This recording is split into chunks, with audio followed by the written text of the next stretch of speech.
السلام عليكم ورحمة الله وبركاته، ازيكم مبرمجين عاملين ايه؟ انا يوسف صبري واهلا وسهلا بيكم في فيديو جديد من قناة يوسف كودز. طيب يا شباب، جالي كومنت على الفيديو اللي فات بيقول لي اتحداك تخلي الكمبيوتر يتكلم. فيلا بينا يا شباب نعلم الكمبيوتر ازاي يتكلم ويلا بينا. طيب يا شباب يلا نبدأ بقى الكود بتاعنا. طيب اول حاجة كده عملنا فايل هنا وسميناه توكن بي سي يعني وظبطنا الدنيا، وهو هنعمله بلغة بايثون يا شباب. طيب هنكتب بقى from جي تي تي اس دي زي مكتبة احنا هنستدعي منها بقى ايه جي تي تي اس بقى، بس دول كابيتال يعني ماشي. طيب وبعدها نعمل امبورت الاو اس بس، وبعدها هنكتب سنتنسز اللي هي جمل معينة هنثبتها نخلي الكمبيوتر ينطقها.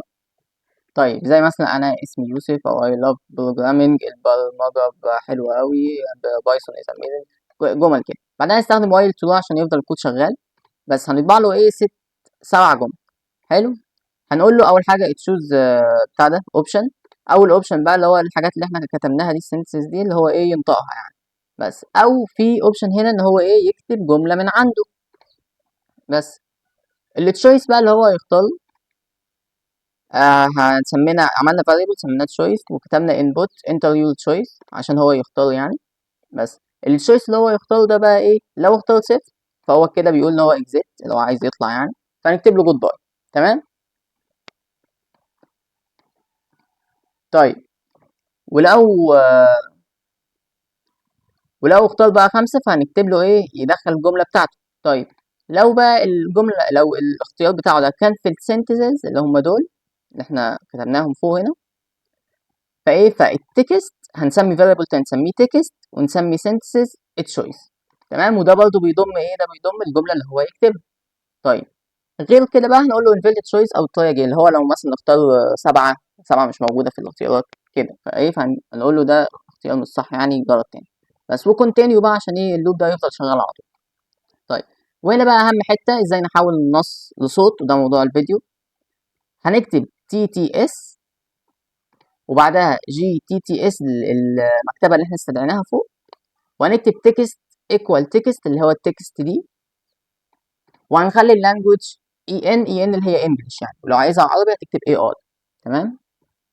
طيب وهنا بقى هنكتب ده سطر بص ده محفوظ ده ما فيهوش شرح على فكره، بس تكتب تي تي اس دوت سيف اوتبوت دوت ام بي سي ام بي 3. حلو. ده علشان ايه يطلع اصلا الصوت بتاعنا ويسيفه كفايل ام بي 3. طيب وهنكتب دي للويندوز بس، هنكتب او اس سيستم او اس اللي احنا استدعيناها فوق خلي بالك ايه. هنكتب بقى او اس سيستم ستارت اوتبوت ام بي 3. تمام. بس كده بقى هنبتدي بقى ايه الاوتبوت بتاعنا ان هو يشتغل. طيب يا شباب زي ما قلنا ده الكود بتاعنا، يلا بقى نجربه. هندوس هناك ران. طيب هنا بيقول لك بقى ايه زي ما قلنا اختار اوبشن من دول. نختار مثلا 1 اللي هو انا اسمي يوسف. المفروض الكمبيوتر دلوقتي هينطق يقول انا اسمي يوسف. نشوف بقى المشروع ناجح ولا ايه ولا لا. أنا اسمي يوسف. حلو كده ناطق. طيب ندوس مثلا فول اللي هي بايثون is amazing. Python is amazing. كويس. طيب بعدها بقى ايه هنجرب ان احنا نكتب جملة وهو ينطق. نشوف بقى نكتب ايه. نكتب مثلا يلا سبسكرايب عشان انتوا بتعملوش سبسكرايب على فكرة وانا لسه واقف في مكاني بس مش مشكلة. سبسكرايب تو يوسف كودز. يوسف كودز.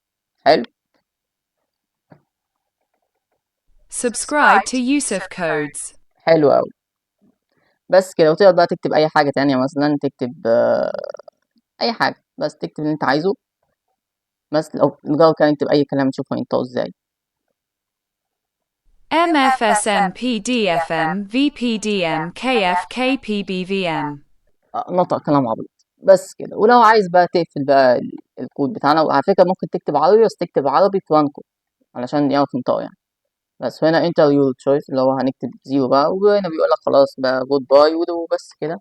وده كان المشروع بتاعنا النهارده. وبس كده يا شباب، وده كان الفيديو بتاعنا النهارده. متنساش بقى تحط اللايك بتاعك وتدوس على زر الاشتراك اللي تحت، ولو عندك اي فكره مشروع عايز نعملها الفتره اللي جايه اكتبها لي تحت في التعليقات. وبس كده والسلام عليكم ورحمه الله وبركاته. طيب يا شباب جالي كومنت على الفيديو اللي فات بيقول لي اتحداك تخلي الكمبيوتر يتكلم. فيلا بينا يا شباب